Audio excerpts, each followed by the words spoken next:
What is the scariest story you know that is 100% true? Was working the evening shift at a gas station. Man comes in all disoriented. I go to help him out. He has a gash on his head and doesn't know where he was. I couldn't see any crashes around, so assumed he had fallen or something. Normally we are supposed to stay inside the glass shielded register area whenever anyone is in the store. I, being a nice human being, went to help while calling the police EMS. They got there and checked him out. They thought his head may have been fractured. Took him to the ER. I went back to work. Cops stopped back by for some coffee a few hours later. They told me the guy got hit by a baseball bat trying to break into a little girl's bedroom and was wanted for RP and murder in 2 other states. I never left the register area at night again. The Lake Nyas disaster. Just imagine swimming or standing near a lake and it just randomly starts fizzing like someone shook and opened a giant can of soda. That's basically what happened. Some lakes have fountains in them to prevent this from happening.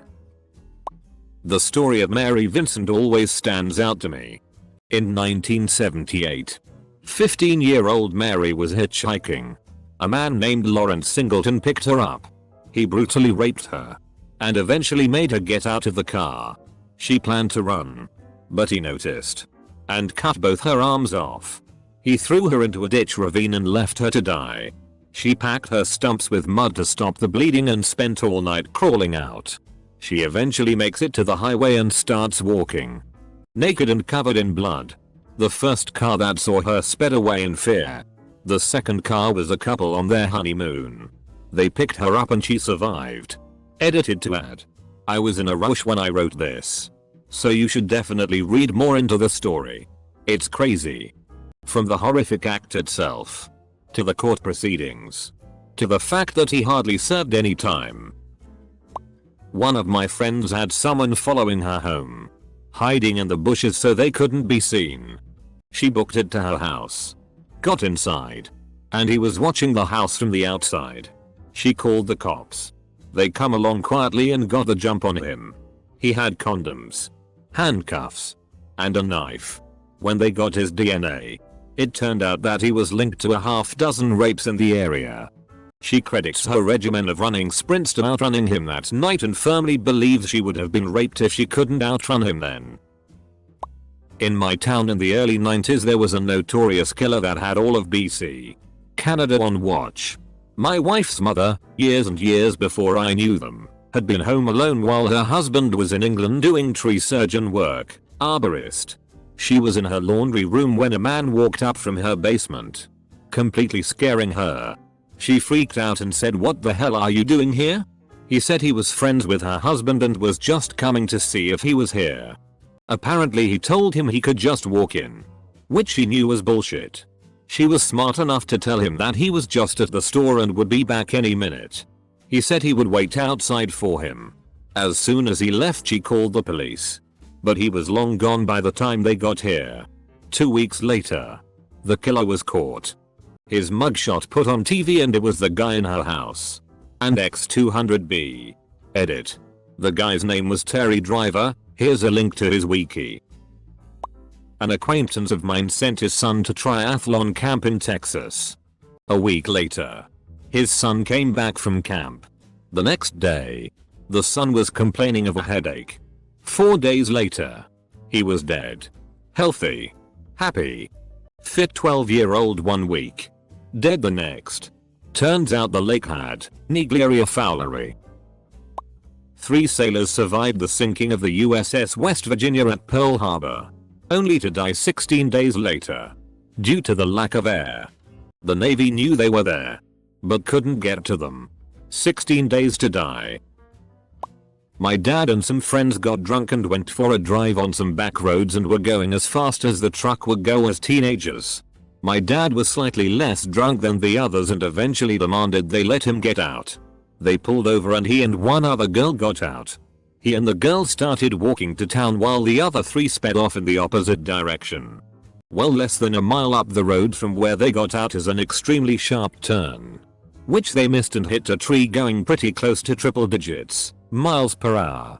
2 of them died on impact, and the only reason the third survived is because they crashed in front of a house that 2 doctors lived in. The survivor was paralyzed and lost his leg and part of his arm and was in the hospital for 8 months before dying. This was in the 60s, so medical care wasn't what it is today. When I first got my permit, my dad took me to that corner to explain the importance of safe driving. It gave me goosebumps about how close he was to being in the truck. He said that the dad of the driver got what remained of the truck to be hung up in the center of town for months after to be a warning to all. My brother's ex-GF had 2 older sisters. They died before she was born. One day they decided to play hide and seek or something. So anyway, they both climbed inside a chest and accidentally locked themselves in. They suffocated. Nutty Putty Cave in Utah was sealed up in 2009 after John Jones was trapped upside down in a small crevice while spelunking. When rescue teams finally arrived, he had been upside down for so long that his legs were drained of blood. The only possible way to have gotten him out was to break his legs, which would have sent him into fatal shock. He died after being trapped for 28 hours. His body is still in the cave. On the 20th of September, 1987 in Bellingham, Washington, a Georgia Pacific paper mill worker was sent to inspect a heat exchanger system in the steam plant. Inside the base of the stack, he spotted a charred skeleton. To this day, no one is certain who the victim was, how they wound up in such a horrible place, nor why. Local paper. Left square bracket. Happened to me.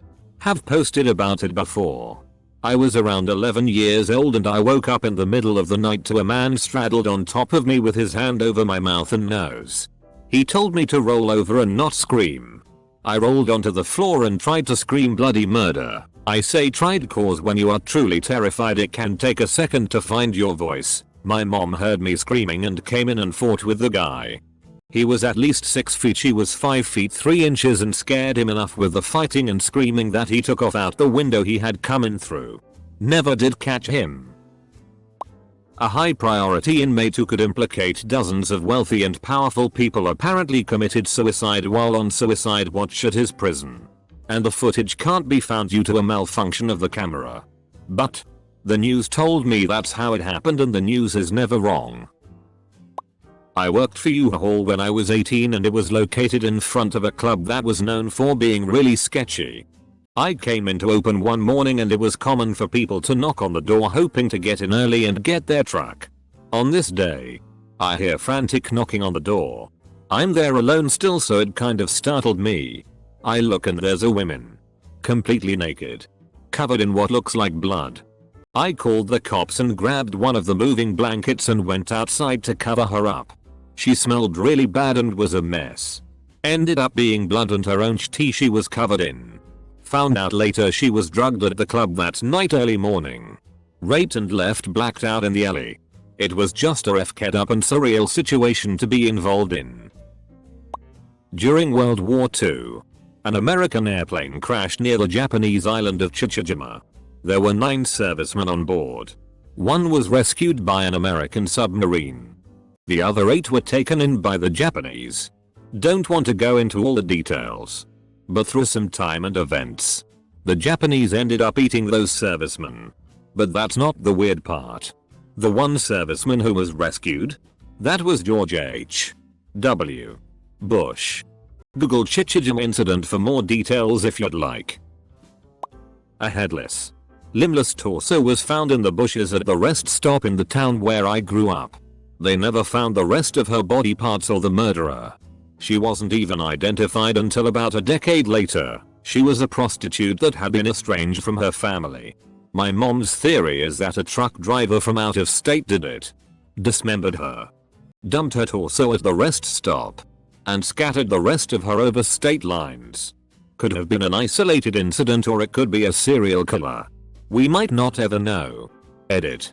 Here's a news article on it if any of you are interested. Right City torso. I was in a crappy motel. The room had bedbugs. I was too exhausted to go to the front desk. I just needed to make it until the morning. I slept in the tub. Hours later I hear someone breaking through the window. I had a big knife with me and ran out into the room to find a man halfway through my window. We stared for a while at each other in shock. I think we both were scared. Then he says, "Is this your room?" I'm like, "Yes. This is my room, man."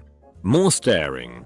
Then he slowly starts backing out while cursing me for leaving my window unlocked and not expecting him to break in. Motel on what Ave?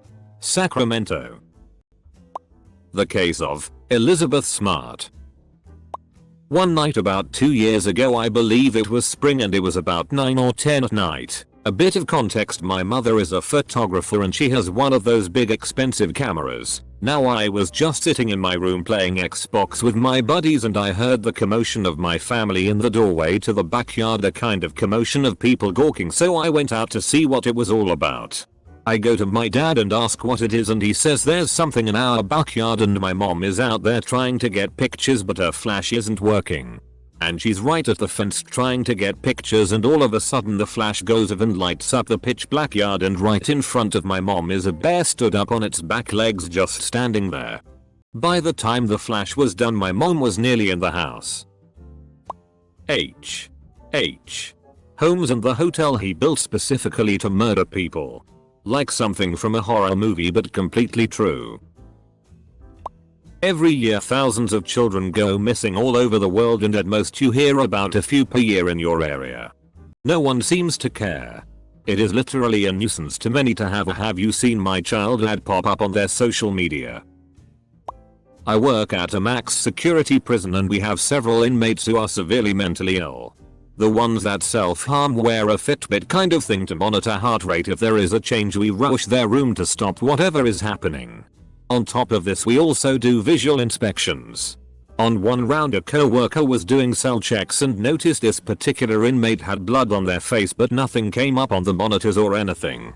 So he called to the inmates to ask if they were okay. The inmate had their eyes closed and just kept repeating, "It doesn't hurt." The inmate would not answer where the blood was from. We opened the cell to see what the situation was and it turns out the inmate had plucked out both of their eyes and they were laying on the floor.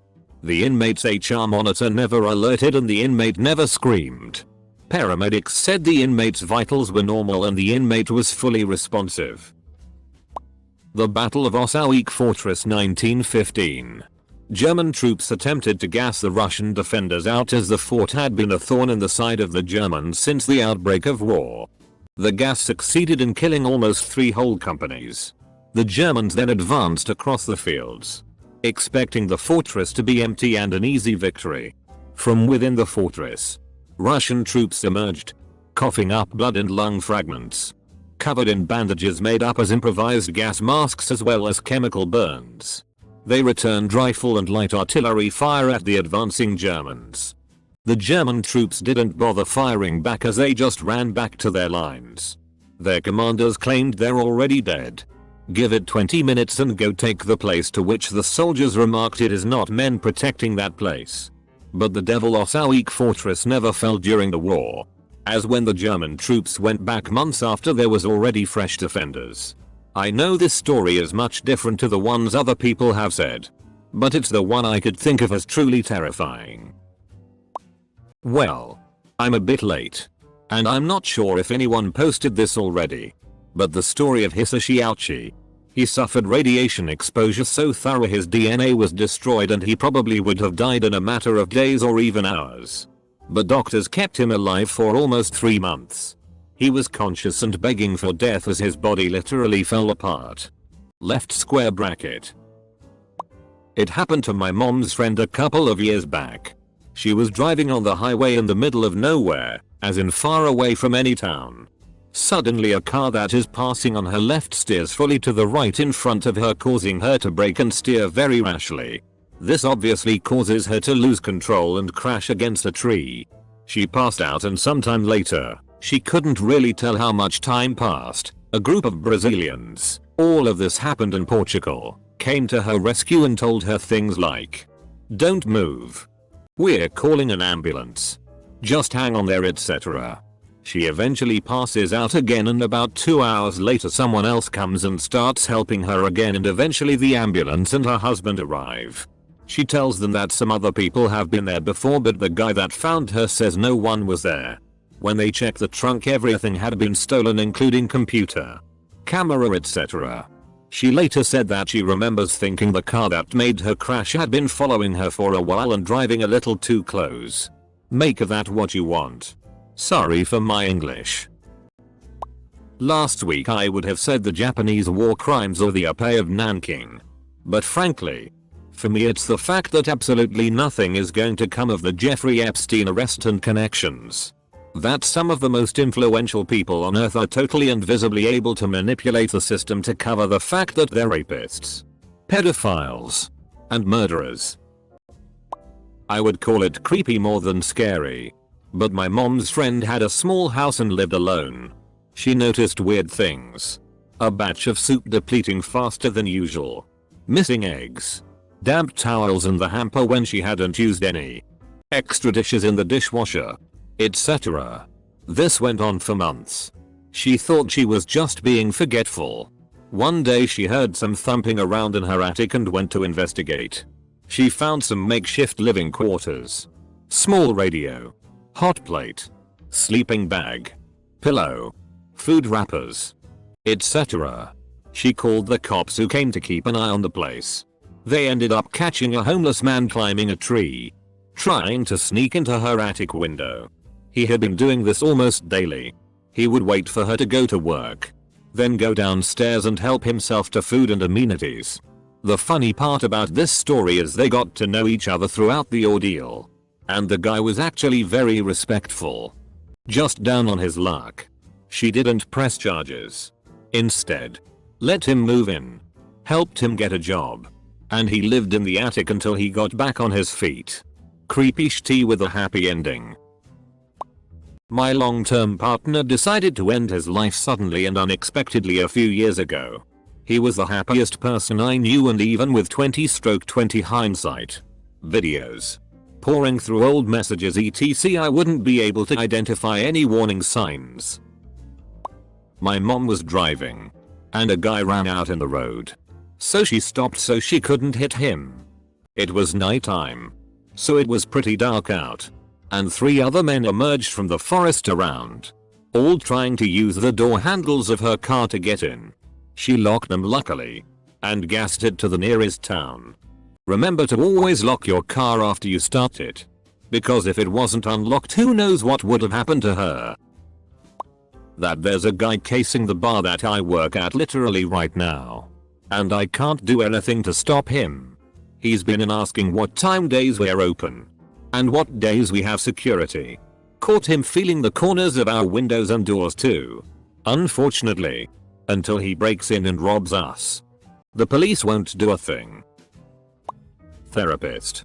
You need to start filtering what you take in. Surround yourself with positive things. Your anxiety can be helped, but you have to do the work first. You will start to feel better. But you have to train yourself. Me upon reading this title. Click. When my aunt was about 16, she was working at a grocery store and had a boss in his mid-20s. One day he called the house and was begging her to sneak out and hang out with him. She was considering it because it was her boss and she didn't want to say no. My mom, who is 2 years younger than her, always gets these incredibly spot-on gut feelings. She had one that night and begged my aunt not to go out with him. Thankfully she listened to my mom and told him no, which made him really angry. He ended up going out that night and meeting another girl. He took her out to some cliffs and raped her and pushed her off. Somehow she lived through this and was able to get him sent to prison. I feel so sorry for that girl and so thankful for my mom and her gut feelings. Always trust your gut. My friend tripped and fell onto the tracks, landing his face onto the third rail. We kinda stood there in absolute shock because we thought he was dead. But then he said, "Can I move? Will I be electrocuted?" We told him to move instantly and he did. We got him off the tracks. And no less than 2 minutes later a train went zipping by. I think the third rail turned on seconds after his face came off of it. I know that's not scary to a lot of people. But to me it was because I would have lost a close friend back when I was about 12. I spent my first 10 years in New Delhi. Back then, we would find dead women, burnt with acid or set on fire, and it used to be so normal. Like, oh look. Another one of those dowry cases where her family didn't pay the husband enough money so they killed her. Many years later I revisited those memories and realized how insane that actually was. I'd totally forgotten about all that. My cuckoo clock. That is broken for more than 20 years. Made weird sounds 2 times in a row in the middle of the night. A guy I worked with was riding his dirt bike through the woods and somebody hung a cable between 2 trees. My buddy caught his throat on it and saw the dude steal his dirt bike. Woke up in the hospital with a lacerated throat and a broken larynx. Pretty crazy what somebody will do for something so cheap. Our team has piled the drummer from Lynyrd Skynyrd survived a plane crash and walked to a nearby house only to be shot by the homeowner. The homeowner saw a bloody long-haired man and winged him. Pyle survived that as well and made a full recovery. Not as scary as some of the stories here. But I was pretty horrified when my dad told me the story. There are some really big houses in the woods in my hometown. One of the owners went out drinking with his buddies and realized he forgot the key to the gate when he got home. So he decided to just climb the gate. While climbing in his drunken state he slips and his leg gets pierced by one of the spikes on the gate. He was hanging there but too afraid to call for his wife.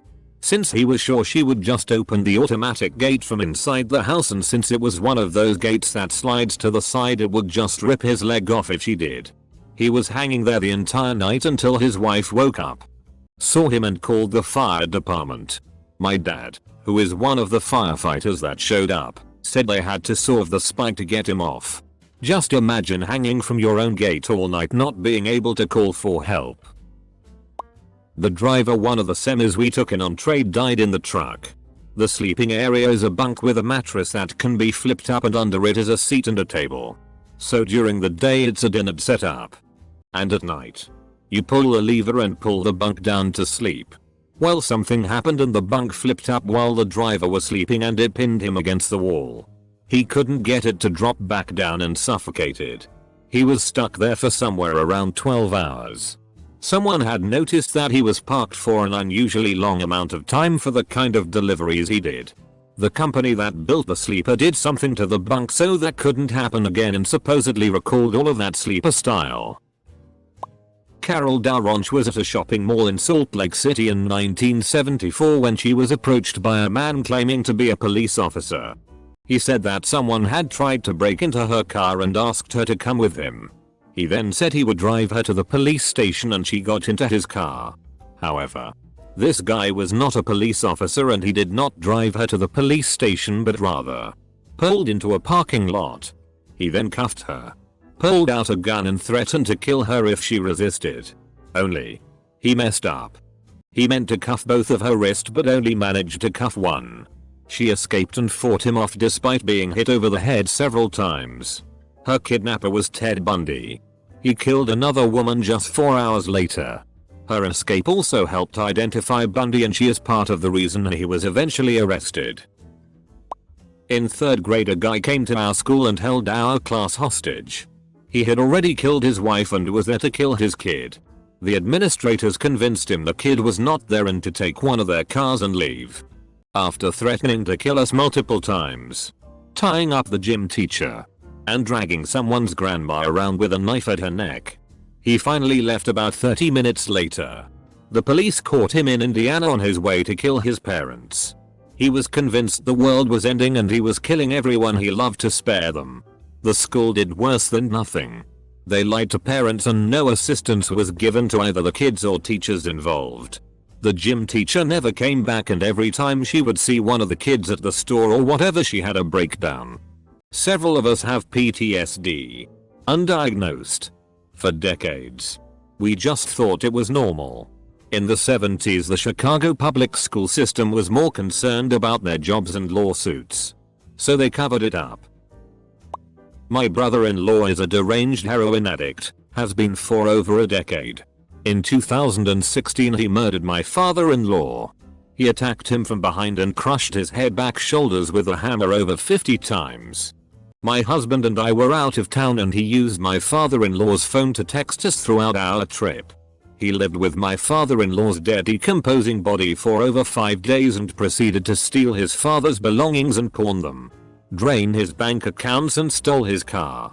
When we got home he fled and sent my husband a text from his dad's phone saying he wasn't feeling well and was in the bathroom. That's when my husband found the body. He's in jail now serving 24 years. But it still haunts me. A family friend was cleaning her bus before the bus run. She had 2 small kids who were strapped into car seats in the bus. She swept the floor and was standing outside the bus leaning in, using a dustpan and brush to collect the dirt she had swept up. The auto doors on the bus kicked in and closed on her neck. She suffocated while her 2 young children looked on, unable to do anything because they couldn't undo their car seat buckles. 80-year-old dude at my grandfather's church went swimming when he was a kid on an old mining quarry with his cousin. They were both kids like 7 to 10. Long story short, some minor air bubble down below the water opened up and swallowed the cousin. He had to walk back home and tell his family. They got a search and rescue down there and could never find the boy. A girl I went to high school with. Her parents and her little brother left for the weekend to go on some trip, but she had softball practice and couldn't go. She was home alone sleeping in her bed in a completely dark room. She's startled awake by the loud sound of her bedroom window breaking. She watches as a dark figure slowly crawls into her room through the window. The figure's eyes aren't adjusted to the dark, but it turns towards her because it sees something. This mysterious man inches slowly towards her, trying to see what this lump is. He gets his face almost right up to hers before he realizes it's a person in a bed. His eyes widen and he slowly backs away and crawls back out the window. Ex-girlfriend at just under 18 years old had her father attempt to pay her in her sleep. Woke up to him attempting and struggled endlessly until finally he got up and left. Few days later he tried to offer her money for sex. A few weeks later she turned 18. Packed up her stuff and I got her out of the house while he was at work. Over the course of the next 3 years I stayed in a relationship with her while she lashed out and completely let loose. Cheating, partying, lying, fighting, etc. It completely ripped the girl's life apart and she lost all inhibition. I stayed so she had a constant to come home to. We're both in agreement that if I didn't stay she'd probably be dead. We split up about 5 years ago, but are now best friends and she's living a great life. It was hard for me not to do something to that dude. My dad was at Marquette University in Milwaukee in the late 80s and early 90s. One of his friends was gay. One night his friend was at a bar and was asked out by an older man, around mid-30s or so. He refused and the guy walked off. A couple weeks later he was at my dad's apartment when he saw the news report on the ongoing Milwaukee murders. When Jeffrey Dahmer's face was shown he immediately recognized him as the guy who'd asked him out. The kidnapping, torture and raping of Junko Furuta.